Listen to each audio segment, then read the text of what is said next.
అయితే 1976 వరకు కూడా ఈ accounting general and auditor general ఈ 2 కూడా కలిపి ఉంచడం జరిగింది. అంటే 2 వేరు వేరు సంస్థలైనా సరే వీటిని కలిపి ఉంచడం జరిగింది.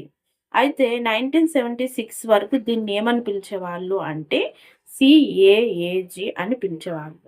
Controller, auditor and accounting general అని పిలిచేవాళ్ళు. 1976 తర్వాత ఈ రెండిటిని వేరు చేయడం జరిగింది. Very important. దీన్ని 1971 కాగ్ యాక్ట్ ద్వారా 1976లో వేరు చేయడం జరిగింది. అయితే ఈ కాగ్ యాక్ట్‌లో ఏంటి, మనకి దేశం మొత్తానికి ఒకే కాగ్ ఉంటారా? లేదా దేశానికొకరు, స్టేట్స్‌కొకరు ఉంటారంటే దేశం మొత్తం మీద ఒకే కాగ్ ఉంటారు. కేంద్ర లెవెల్‌లో అయినా, రాష్ట్ర లెవెల్‌లో అయినా ఒకరే ఉంటారు ఆ కాగ్. అసలు కాగ్ అసలు